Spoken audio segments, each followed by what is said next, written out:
नमस्कार। मैं आपकी दोस्त वंदना और आपका वाणी चैनल पर स्वागत है। तो मेरा यह एक छोटा सा प्रयास है कि साहित्य के प्रमुख कथा कहानियों को अपनी आवाज़ देकर आप तक पहुंचाने की और साहित्य प्रेम जगाने की। इसके लिए आप हमसे जुड़िए और हमारे चैनल को लाइक करें, सब्सक्राइब करें, शेयर करें और फेसबुक पेज पर भी हमसे जुड़ें। तो आज हम शुरू करते हैं प्रेमचंद जी का उपन्यास निर्मला।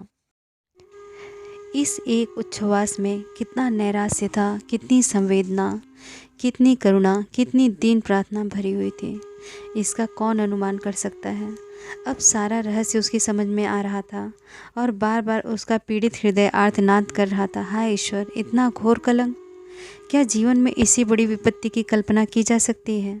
क्या संसार में इससे घोरतम निजता की कल्पना हो सकती है? आज तक किसी पिता ने अपने पुत्र पर इतना निर्दय कलंक लगाया होगा? जिसके चरित्र की सभी प्रशंसा करते थे, जो अन्य युवकों के लिए आदर समझा जाता था, जिसने कभी अपवित्र विचारों को अपने पास नहीं फटकने दिया, उसी पर यह घोरतम कलंक। मंसाराम को ऐसा मालूम हुआ मानो उसका दिल फटा जाता है। दूसरी घंटी भी बज गई। लड़के अपने अपने कमरे में गए, पर मंसाराम हथेली पर गाल रखे अनिमेष नेत्रों से भूमि की ओर देख रहा था, मानो उसका सर्वस्व जलमग्न हो गया हो, मानो वह किसी को मुंह न दिखा सकता हो। स्कूल में गैर हाजिरी हो जाएगी, जुर्माना हो जाएगा, इसकी उसे चिंता नहीं। जब उसका सर्वस्व लुट गया तो अब इन छोटी छोटी बातों का क्या भय। इतना बड़ा कलंक लगने पर भी अगर जीता रहूं तो मेरे जीने का धिक्कार है। उसी शोकातिरेक दशा में वह चिल्ला पड़ा, माता जी, तुम कहाँ हो? तुम्हारा बेटा, जिस पर तुम प्राण देती थी, जिसे तुम अपने जीवन का आधार समझती थी, आज घोर संकट में है। उसी का पिता उसकी गर्दन पर छुरी फेर रहा, हाय तुम हो? मंसाराम फिर शांत चित्त से सोचने लगा, मुझ पर संदेह क्यों हो रहा है? इसका क्या कारण है? मुझ में ऐसी कौन सी बात उन्होंने देखी जिससे उन्हें यह संदेह हुआ?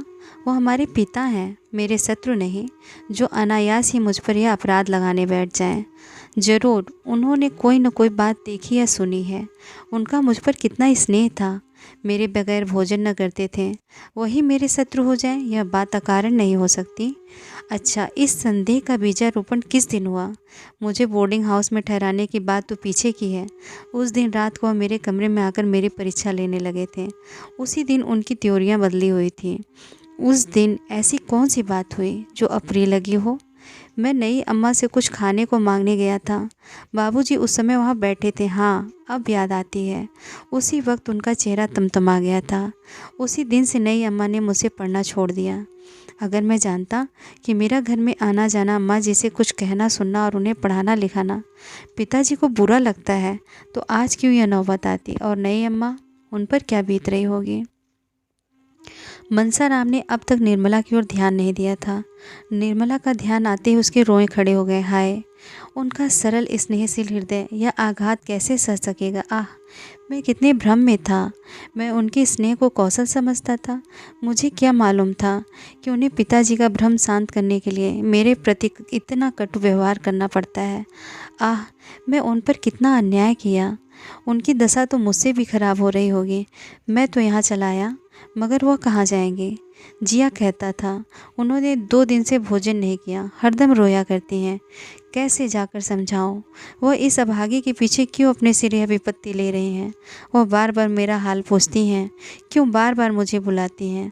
कैसे कह दूं कि माता, मुझे तुमसे जरा भी शिकायत नहीं, मेरा दिल तुम्हारी तरफ से साफ है। वो अब भी बैठी रो रही होंगी। कितना बड़ा अनर्थ है। बाबूजी को यह क्या हो रहा है? क्या इसीलिए विवाह किया था? एक बालिका की हत्या करने के लिए ही उसे लाए थे? इस कोमल पुष्प को मसल डालने के लिए ही तोड़ा था? उनका उद्धार कैसे होगा? उस निरपराधिनी का मुख कैसे उज्जवल होगा? उन्हें केवल मेरे साथ स्नेह का व्यवहार करने के लिए यह दंड दिया जा रहा है। उनकी सज्जनता का उन्हें यह उपहार मिल रहा है। मैं उन्हें इस प्रकार निर्दय आघात सहते देखकर बैठा रहूँगा? अपनी मान रक्षा के लिए न सहे, उनकी आत्मरक्षा के लिए इन प्राणों का बलिदान करना पड़ेगा। इसके सिवा उद्धार का कोई उपाय नहीं। आह, दिल में कैसे कैसे अरमान थे, वे सब खाक में मिला देने होंगे। एक सती पर संदेह किया जा रहा है मेरे कारण। मुझे अपने प्राणों से उनकी रक्षा करनी होगी, यही मेरा कर्तव्य है। इसी में सच्ची वीरता है माता। मैं अपने रक्त से इस कालिमा को धो दूंगा। इसी में मेरा और तुम्हारा दोनों का कल्याण है। वो दिन भर इन्हीं विचारों में डूबा रहा। शाम को उसके दोनों भाई आकर घर चलने के लिए आग्रह करने लगे। सियाराम, चलते क्यों नहीं मेरे भैया जी, चलो ना। मनसाराम, मुझे फुर्सत नहीं कि तुम्हारे कहने से चला चलो। जियाराम, आखिर कल तो इतवार ही है। मनसाराम, इतवार को क्या काम नहीं? जियाराम, अच्छा कल आओगे ना? मनसाराम, नहीं, कल मुझे एक मैच में जाना है। सियाराम, अम्मा जी मूंग के लड्डू बना रही हैं, न चलोगे तो एक भी न पाओगे। हम तुम मिलके खा जाएंगे, जिया इन्हें न देंगे। जियाराम, भैया अगर तुम कल ना गए तो शायद अम्मा जी यहीं चले आए। मनसाराम, सच? नहीं, ऐसा क्यों करेंगी? यहाँ आए तो बड़ी परेशानी होगी, तुम कह देना वो कहीं मैच देखने गए हैं। जियाराम, मैं झूठ क्यों बोलने लगा? मैं कह दूंगा वो मुंह फुलाए बैठे थे, देख लें उन्हें साथ लाता हूँ कि नहीं। सियाराम, हम कह देंगे कि आज पढ़ने नहीं गए, पढ़े पढ़े सोते रहे। मनसाराम ने इन दूतों से कल आने का वादा करके गला छुड़ाया। जब दोनों चले गए तो फिर चिंता में डूबा। रात भर उसे करवटें बदलते गुजरी। छुट्टी का दिन भी बैठे बैठे कट गया। उसे दिन भर शंका होती रहती कि कहीं अम्मा जी सचमुच न चले आएँ। किसी गाड़ी की खड़खड़ाहट सुनता तो उसका कलेजा धक धक करने लगता। कहीं आ तो नहीं गई? छात्रालय में एक छोटा सा औषधालय था। एक डॉक्टर साहब संध्या समय 1 घंटे के लिए रोज़ आया करते थे।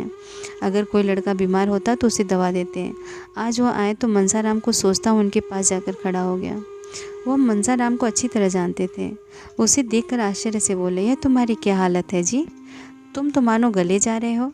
कहीं बाजार का चस्का तो नहीं पड़ गया? आखिर तुम्हें हुआ क्या? जरा यहाँ तो आओ। मनसाराम ने मुस्कुरा कर कहा, मुझे ज़िंदगी का रोग है, आपके पास इसकी भी तो कोई दवा है? डॉक्टर, मैं तुम्हारी परीक्षा करना चाहता हूँ। तुम्हारी सूरत ही बदल गई है, पहचाने भी नहीं जाते। यह कहकर उन्होंने मनसाराम का हाथ पकड़ लिया और छाती, पीठ, आंखें, जीभ सब बारी बारी से देखी। तब चिंतित होकर बोले, वकील साहब से मैं आज ही मिलूँगा। तुम्हें थाइसिस हो रहा है, सारे लक्षण उसी के हैं। मनसाराम ने बड़ी उत्सुकता से पूछा, कितने दिनों में काम तमाम हो जाएगा डॉक्टर साहब? डॉक्टर, कैसी बातें करते हो जी? मैं वकील साहब से मिलकर तुम्हें किसी पहाड़ी जगह भेजने की सलाह दूंगा। ईश्वर ने चाहा तो बहुत जल्द अच्छे हो जाओगे। बीमारी अभी पहले स्टेज में है। मनसाराम, तब तो अभी 1-2 साल की देर मालूम होती है। मैं तो इतना इंतज़ार नहीं कर सकता। सुनिए, मुझे थाइसिस वाइसिस कुछ नहीं है, न कोई दूसरी शिकायत ये है। आप बाबूजी को नाहक तरदूत में न डालिएगा। इस वक्त मेरे सर में दर्द है। कोई दवा दीजिए, कोई ऐसी दवा जिससे नींद भी आ जाए। मैं 2 रात से सोया नहीं हूँ। डॉक्टर ने जहरीली दवाइयों की अलमारी खोली और शीशी से थोड़ी सी दवा निकालकर मनसाराम को दी। मनसाराम ने पूछा, यह तो कोई जहर है, भला इसे कोई पी ले तो मर जाए? डॉक्टर, नहीं, मर तो नहीं जाए, पर सिर में चक्कर जरूर आ जाए। मनसाराम, कोई ऐसी दवा भी इसमें है जिसे पीते ही प्राण निकल जाए? डॉक्टर, ऐसी 1-2 नहीं, कितनी ही दवाएं हैं। यह जो शीशी देख रहे हो, इसकी एक बूंद भी पेट में चली जाए तो जान न बचे, आनन फानन में मौत हो जाए। मनसाराम, क्यों डॉक्टर साहब, जो लोग जहर खा लेते हैं उन्हें बड़ी तकलीफ़ होती होगी? डॉक्टर, सभी जहरों में तकलीफ़ नहीं होती। बास तो ऐसे हैं पीते ही आदमी ठंडा हो जाता है। यह शीशी इसी किस्म की है। इसे पीते ही आदमी बेहोश हो जाता है, फिर उसे होश नहीं आता। मनसाराम ने सोचा, तब तो प्राण देना बहुत आसान है। फिर क्यों लोग इतना डरते हैं? यह शीशी कैसे मिलेगी? अगर दवा का नाम पूछकर शहर के किसी दवा फरोश से लेना चाहो तो वह कभी न देगा। इसे मिलने में कोई दिक्कत नहीं। यह तो मालूम हो गया कि प्राणों का अंत बड़ी आसानी से किया जा सकता है। मनसाराम इतना प्रसन्न हुआ मानो कोई इनाम पा गया हो। उसके दिल पर से बोझ सा हट गया। चिंता की मेघ राशि जो सिर पर मंडरा रही थी छिन्न भिन्न हो गए। महीनों बाद आज उसे मन में एक स्फूर्ति का अनुभव हुआ। लड़के थिएटर देखने जा रहे थे। निरीक्षक से आज्ञा ले ली थी। मनसाराम भी उनके साथ थिएटर देखने चला गया। ऐसा खुश था मानो उससे ज़्यादा सुखी जीव संसार में कोई नहीं है। थिएटर में नकल देखकर तो हंसते हंसते लोटपोट हो गया। बार बार तालियां बजाने और वंस मोर की हाँक लगाने में पहला नंबर उसी का था। गाना सुनकर वह मस्त हो जाता था और ओहो करके चिल्ला उठता था। दर्शकों की निगाहें बार बार उसकी तरफ उठ जाती थी। थिएटर के पात्र भी उसी की ओर ताकते थे और यह जानने को उत्सुक थे कि कौन महाशय इतने रसिक और भावुक हैं। उसके मित्रों को उसकी उच्च श्रृंखलता पर आश्चर्य हो रहा था। वह बहुत ही शांत चित्त गंभीर स्वभाव का युवक था। आज वह क्यों इतना हास्यशील हो गया है? क्यों उसके विनोद का पारावार नहीं है? 2 बजे रात को थिएटर से लौटने पर भी उसका हास्योन्माद कम नहीं हुआ। उसने एक लड़के की चारपाई उलट दी, कई लड़कों के कमरे के द्वार बाहर से बंद कर दिए और उन्हें भीतर से खटखट करते सुनकर हंसता रहा। यहाँ तक कि छात्रालय के अध्यक्ष महोदय की नींद भी शोरगुल सुनकर खुल गई और उन्होंने मनसाराम की शरारत पर खेद प्रकट किया। कौन जानता है उसके अंतःस्थल में कितनी भीषण क्रांति हो रही है। संदेह के निर्दय आघात ने उसकी लज्जा और आत्मसम्मान को कुचल डाला है। उसे अपमान और तिरस्कार का लेस मात्र भी भय नहीं है। यह विनोद नहीं, उसकी आत्मा का करुण विलाप है। जब और सब लड़के सो गए तो वह भी चारपाई पर लेटा, लेकिन उसे नींद नहीं आई। एक क्षण के बाद वह बैठा और अपनी सारी पुस्तकें बांधकर संदूक में रख दी। जब मरना ही है तो पढ़कर क्या होगा? जिस जीवन में ऐसी ऐसी बाधाएं हैं, ऐसी ऐसी यातनाएं हैं, उससे मृत्यु कहीं अच्छी। यह सोचते सोचते तड़का हो गया। 3 रात से वह एक क्षण भी न सोया था। इस वक्त वह उठा तो उसके पैर थर थर काँप रहे थे और सिर में चक्कर सा आ रहा था। आंखें जल रही थी और शरीर के सारे अंग शिथिल हो रहे थे। दिन चढ़ता जाता था। उसमें इतनी शक्ति भी न थी कि उठकर हाथ मुंह धो डाले। एकाएक उसने भूंगी को रुमाल में कुछ लिए हुए एक कहार के साथ आते देखा। उसका कलेजा सन्न रह गया। हाय ईश्वर, वे आ गई। अब क्या होगा? भूंगी अकेली नहीं आई होगी, बग्घी जरूर बाहर खड़ी होगी। कहा तो उससे उठा न जाता था। कहा भूंगी को देखती दौड़ा और घबराई हुई आवाज़ में बोला, अम्मा जी भी आई है क्या रे? जब मालूम हुआ कि अम्मा जी नहीं आई हैं तब उसका चित्त शांत हुआ। भूंगी ने कहा, भैया तुम कल गए नहीं, बहू जी तुम्हारी राह देखती रह गई। उनसे क्यों रूठे हो भैया? कहती है मैंने उनकी कुछ भी शिकायत नहीं की। मुझसे आज रोकर कहने लगे उनके पास ये मिठाई लेती जा और कहना मेरे कारण क्यों घर छोड़ दिया है, कहाँ रख दो यह थाली। मनसाराम ने रुखाई से कहा, यह थाली अपने सिर पर पटक दे चुड़ैल। वहाँ से चली है मिठाई लेकर। खबरदार जो कभी इधर आए, सौगात लेकर चली है। जाकर कह देना मुझे उनकी मिठाई नहीं चाहिए। जाकर कह देना तुम्हारा घर है, तुम रहो वहाँ बड़े आराम से। खूब खाते और मौज करते हैं, सुनती है? बाबूजी के मुंह पर कहना, समझ गई? मुझे किसी का डर नहीं है और जो करना चाहे कर डालें। जिसके दिल में कोई अरमान न रह जाए। कहें तो इलाहाबाद, लखनऊ, कलकत्ता चला जाऊं, मेरे लिए जैसे बनारस वैसे दूसरा शहर। यहाँ क्या रखा है? भोंगी, भैया मिठाई रख लो, नहीं रो रो कर मर जाएंगे।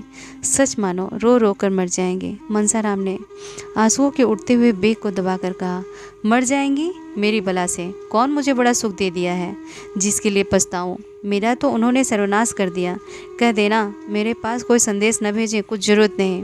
भोंगी, भैया तुम तो कहते हो यहाँ खूब खाता हूँ और मौज करता हूँ, मगर देह तो आधी भी न रहे। जैसे आए थे उससे आधे भी न रहे। मनसाराम, ये तेरी आंखों का फेर है। देखना 2-4 दिन में मुटा कर कोल्हू नहीं हो जाता तो क्या कहना। उनसे यह भी कह देना कि रोना धोना बंद कर दे। जो मैंने सुना कि रोती हैं और खाना नहीं खाती, मुझसे बुरा कोई नहीं। मुझे घर से निकाला है तो आप चैन से रहें। चली है प्रेम दिखाने। मैं ऐसे त्रिया चरित्र बहुत पढ़े बैठा हूँ। भूंगी चली गई।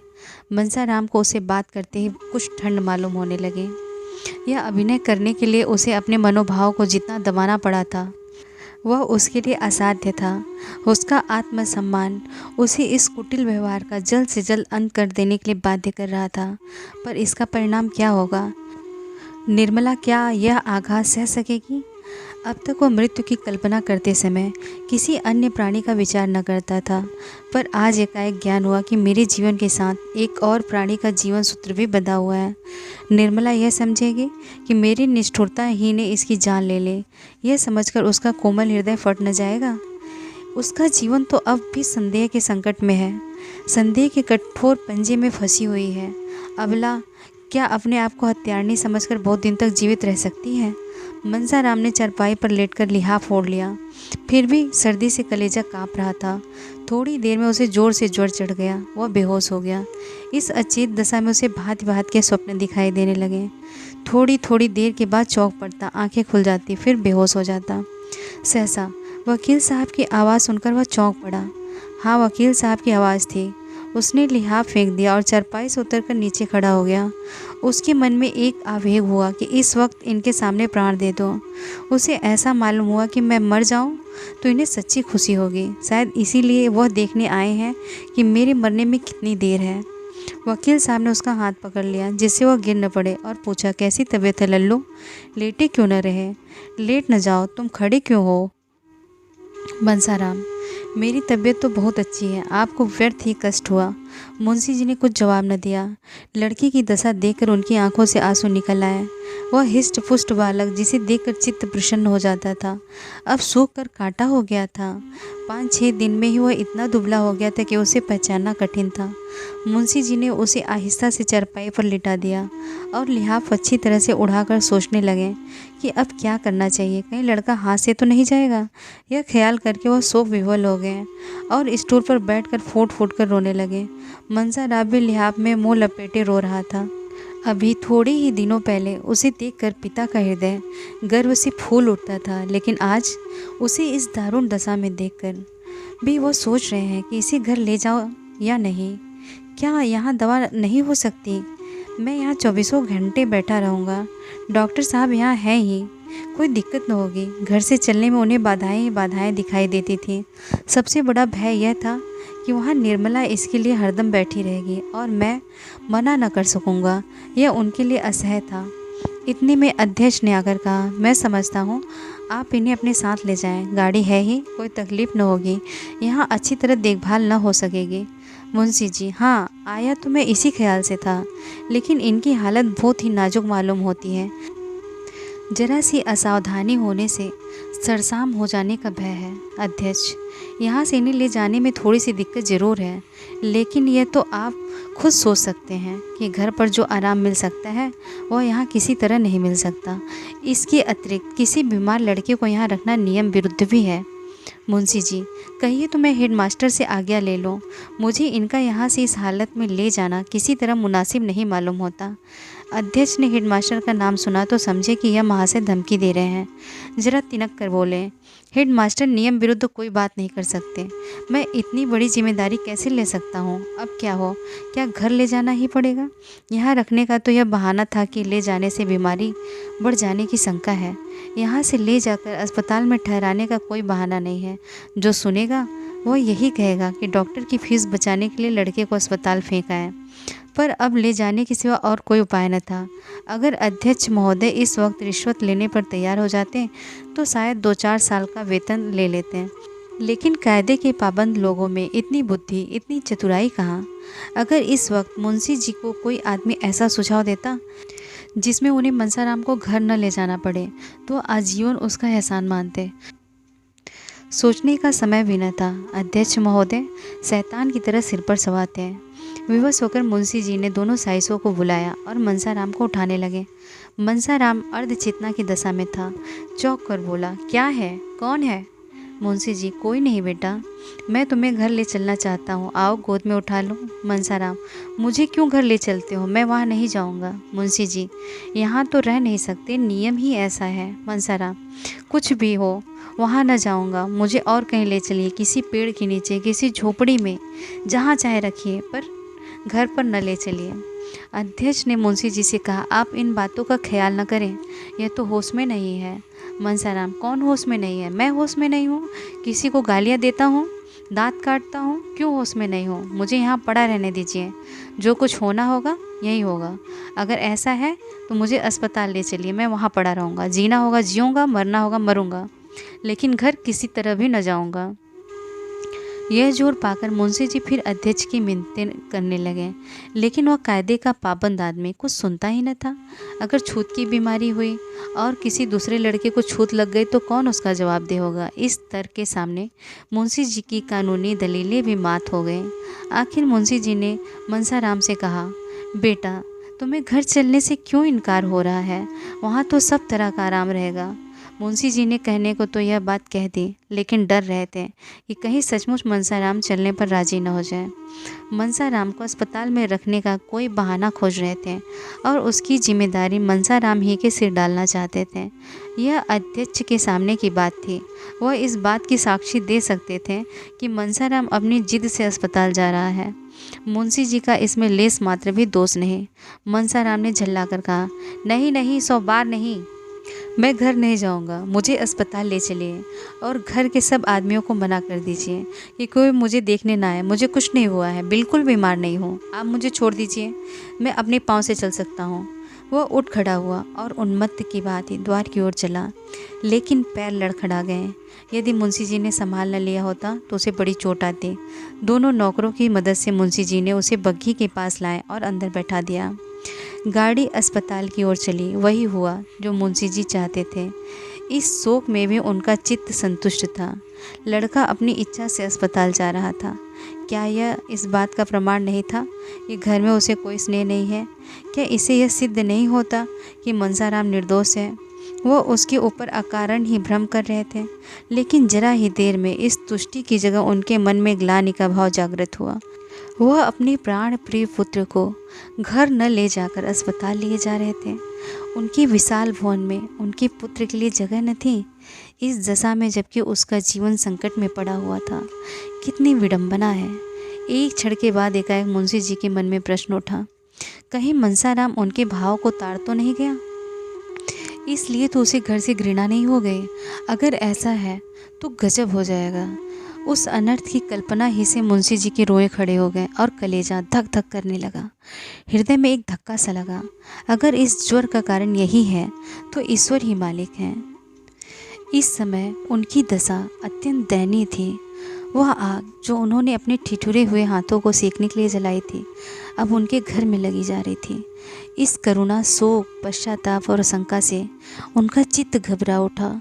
उनके गुप्त रोदन की ध्वनि बाहर निकल सकती तो सुनने वाले रो पड़ते। उनके आंसू बाहर निकल सकते तो उनका तार बन जाता। उन्होंने पुत्र के वर्णहीन मुख की ओर एक वात्सल्यपूर्ण नेत्रों से देखा। वेदना से विकल होकर उसे छाती से लगा लिया और इतना रोए कि हिचकी बंध गई। सामने अस्पताल का फाटक दिखाई दे रहा था। मुंशी तोताराम संध्या समय कचहरी से घर पहुँचे तो निर्मला ने पूछा, उन्हें देखा, क्या हाल है? मुंशी जी ने देखा कि निर्मला के मुख पर नाम मात्र का भी शोक या चिंता का चिन्ह नहीं। उसका बनाव श्रृंगार और दिनों से कुछ भी गाढ़ा हुआ है। मसलन वह गले का हार न पहनती थी, पर आज वह भी गले में शोभा दे रहा था। झूमर से भी उसे बहुत प्रेम था। वह भी महीन रेशमी साड़ी के नीचे काले काले केसों के ऊपर फानूस के दीपक की भांति चमक रहा था। मुंशी जी ने मुँह फेर कर कहा, बीमार है? और क्या हाल बताओ? निर्मला, तुम तो उन्हें लेने गए थे। मुंशी जी ने झुंझलाकर कहा, वह नहीं आता तो क्या मैं ज़बरदस्ती उठा लाता? कितना समझाया कि बेटा घर चलो, वहाँ तुम्हें कोई तकलीफ़ न होने पावेगी। लेकिन घर का नाम सुनकर उसे जैसे दूना ज्वर हो जाता था। कहने लगा, मैं यहाँ मर जाऊँगा लेकिन घर न जाऊँगा। आखिर मजबूर होकर अस्पताल पहुँचा आया, और क्या करता। रुक्मणी भी आकर बरामदे में खड़ी हो गई थी। बोली, वह जन्म का हठी है, यहाँ किसी तरह ना आएगा, और यह भी देख लेना वहाँ अच्छा भी ना होगा। मुंशी जी ने कातर स्वर में कहा, तुम 2-4 दिन के लिए वहाँ चली जाओ तो बड़ा अच्छा हो बहन। तुम्हारे रहने से उसे तस्कीन होती रहेगी। मेरी बहन, मेरी यह विनय मान लो। अकेले वह रो रो कर प्राण दे देगा। बस हाय अम्मा की रट लगाकर रोया करता है। मैं वहीं जा रहा हूँ, मेरे साथ ही चलो। उसकी दशा अच्छी नहीं बहन, वो सूरत ही नहीं रही। देखिए ईश्वर क्या करते हैं। कहते कहते मुंशी जी की आंखों से आंसू बहने लगे। लेकिन रुक्मणी अविचलित भाव से बोली, मैं जाने को तैयार हूँ। मेरे वहाँ रहने से अगर मेरे लल्ला के प्राण बच जाएं तो मैं सिर के बल दौड़ी जाऊँ। लेकिन मेरा कहना गिरह में बांध लो भैया, वहाँ वह अच्छा न होगा। मैं उसे खूब पहचानती हूँ। उसे कोई बीमारी नहीं, केवल घर से निकाले जाने का शौक है। यही दुख ज्वर के रूप में प्रकट हुआ है। तुम एक नहीं लाख दवा करो, सिविल सर्जन को ही क्यों न दिखाओ, उसे कोई दवा असर न करेगी। मुंशी जी, बहन उसे घर से निकाला किसने है? मैंने तो केवल उसकी पढ़ाई के ख्याल से उसे वहाँ भेजा था। रुक्मणी, तुमने चाहे जिस ख्याल से भेजा हो, लेकिन यह बात उसे लग गई। मैं तो अब किसी गिनती में नहीं हूँ। मुझे किसी बात में बोलने का कोई अधिकार नहीं। मालिक तुम, मालकिन तुम्हारी स्त्री। मैं तो केवल तुम्हारी रोटियों पर पड़ी हुई अभागिनी विधवा हूँ। मेरी कौन सुनेगा और कौन परवाह करेगा? लेकिन बिना बोले रहा नहीं जाता। मनसा तभी अच्छा होगा जब घर आएगा, जब तुम्हारा हृदय वही हो जाएगा जो पहले था। यह कहकर रुक्मिणी वहाँ से चले गए।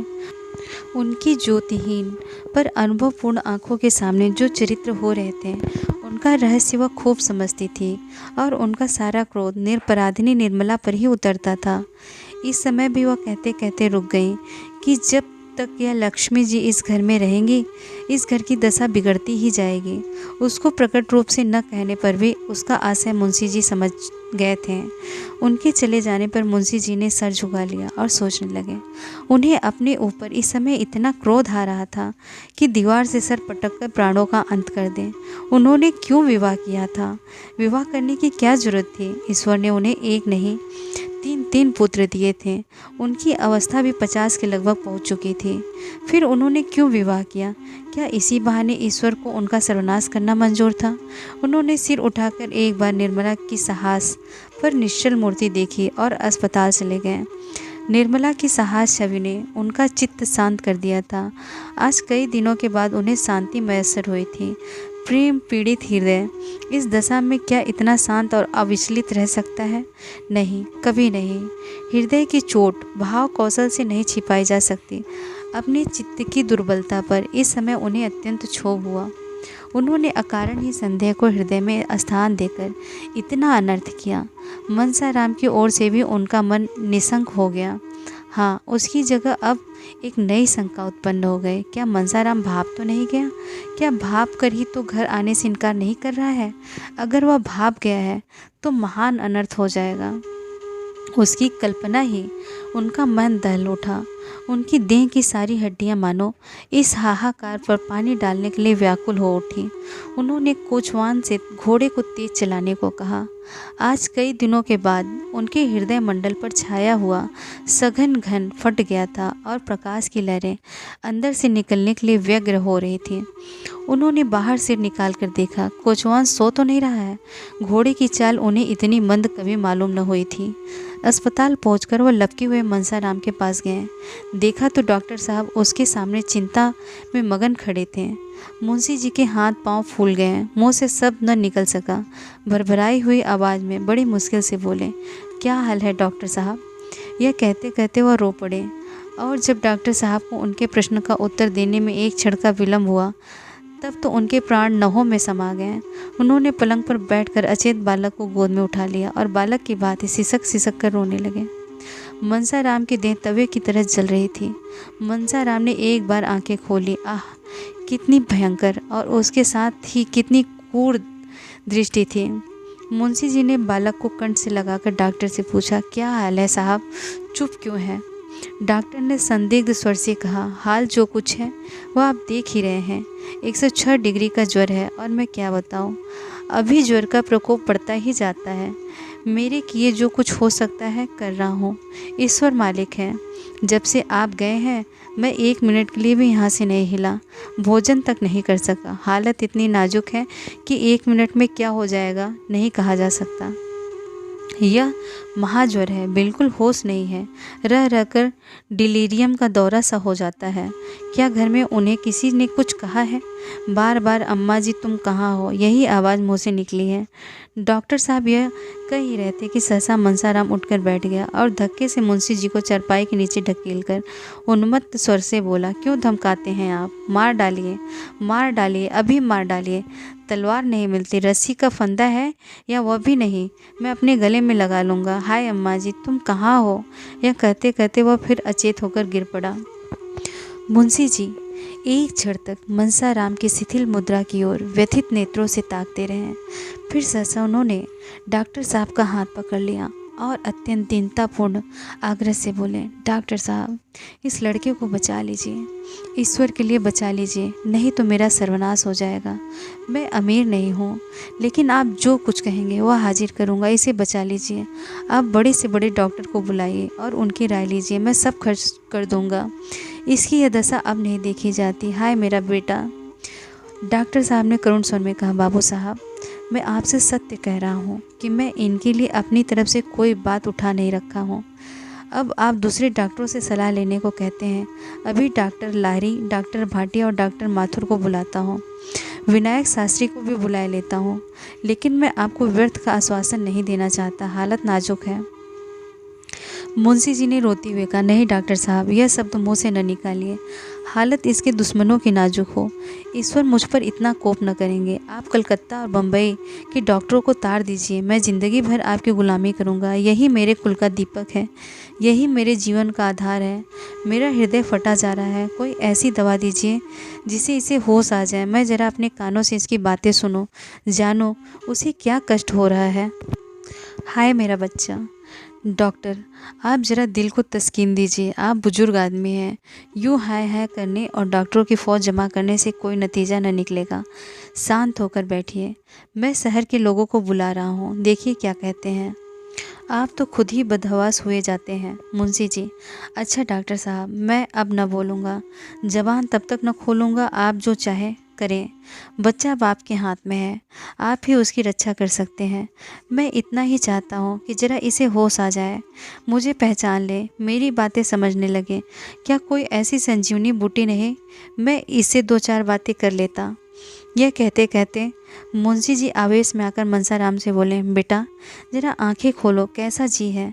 मैं तुम्हारे पास बैठा रो रहा हूँ, मुझे तुमसे कोई शिकायत नहीं है, मेरा दिल तुम्हारी ओर से साफ़ है। डॉक्टर, फिर आपने अनर्गल बातें करनी शुरू की। अरे साहब, आप बच्चे नहीं हैं, बुजुर्ग हैं, ज़रा धैर्य से काम लीजिए। मुंशी जी, अच्छा डॉक्टर साहब, अब न बोलूँगा, खता हुए, आप जो चाहे कीजिए, मैंने सब कुछ आप पर छोड़ दिया है। कोई ऐसा उपाय नहीं जिससे मैं इसे इतना समझा सकूं कि मेरा दिल साफ़ है। आप ही कह दीजिए डॉक्टर साहब, कह दीजिए, तुम्हारा अभागा पिता बैठा रो रहा है, उसका दिल तुम्हारी तरफ से बिल्कुल साफ़ है, उसे कुछ भ्रम हुआ था, वह अब दूर हो गया, बस इतना ही कह दीजिए।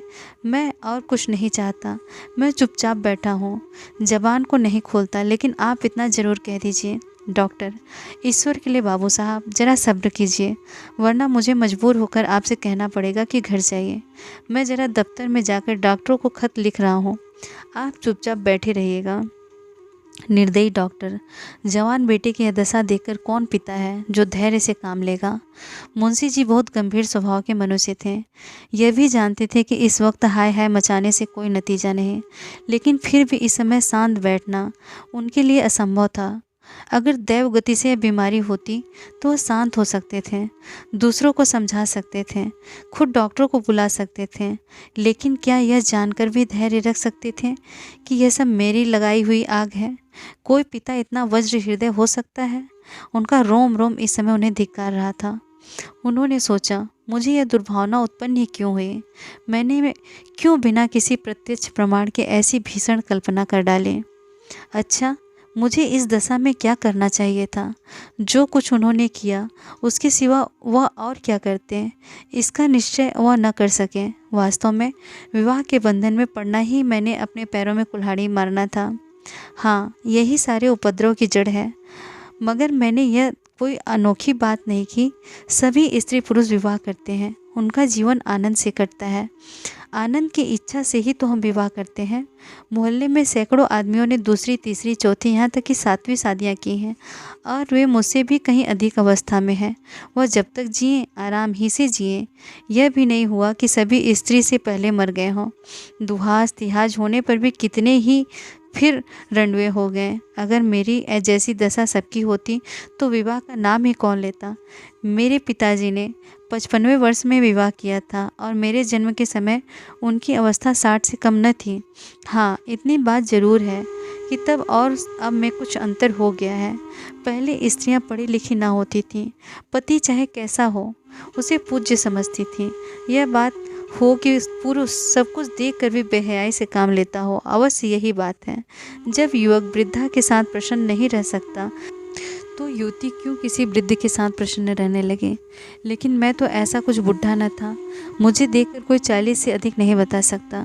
कुछ भी हो, जवानी ढल जाने पर जवान औरत से विवाह करके कुछ न कुछ बेहयाई ज़रूर करनी पड़ती है, इसमें संदेह नहीं। स्त्री स्वभाव से लज्जाशील होती है, उल्टाव की बात तो दूसरी है। पर साधारणतः स्त्री पुरुष से कहीं ज़्यादा संयमशील होती है। जोड़ का पति पाकर वह चाहे पर पुरुष से हंसी दिल लगी कर ले, पर उसका मन शुद्ध रहता है। बेजोड़ विवाह हो जाने से वह चाहे किसी की ओर आंखें उठाकर न देखे, पर उसका चित्त दुखी रहता है। वह पक्की दीवार है, उसमें सबरी का असर नहीं होता। यह कच्ची दीवार है और उसी वक्त तक खड़ी रहती है जब तक इस पर सबरी न चलाई जाए। इन्हीं विचारों में पड़े पड़े मुंशी जी को एक झपकी आ गई। मन के भावों ने तत्काल स्वप्न का रूप धारण कर लिया। क्या देखते हैं कि उनकी पहली स्त्री मनसाराम के सामने खड़ी कह रही है, स्वामी, यह तुमने क्या कर दिया? जिस बालक को मैंने अपना रक्त पिला पिला कर पाला, उसको तुमने इतनी निर्दयता से मार डाला। ऐसे आदर्श चरित्र बालक पर तुमने इतना घोर कलंक लगा दिया। अब बैठे क्या बिसूरते हो? तुमने उससे हाथ धो लिया, मैं तुम्हारे निर्दय हाथों से छीनकर उसे अपने साथ लिए जाती हूँ। तुम तो इतने शक कभी न थे। क्या विवाह करते ही शक को भी गले बांध लाए? इस कोमल हृदय पर इतना कठोर आघात, इतना भीषण कलंक, इतना बड़ा अपमान सहकर जीने वाले कोई बेहया होंगे। मेरा बेटा नहीं हो सकता। यह कहते कहते उसने बालक को गोद में उठा लिया और चली। मुंशी जी ने रोते हुए उसकी गोद से मनसाराम को छीनने के लिए हाथ बढ़ाया तो आंखें खुल गई और डॉक्टर लाहिरी, डॉक्टर भाटिया आदि आधे दर्जन डॉक्टर उनके सामने खड़े दिखाई दिए। 3 दिन गुजर गए और मुंशी जी घर न आए। रुक्मणी दोनों वक्त अस्पताल जाती और मनसाराम को देख आते थे। दोनों लड़के भी जाते थे, पर निर्मला कैसे जाती?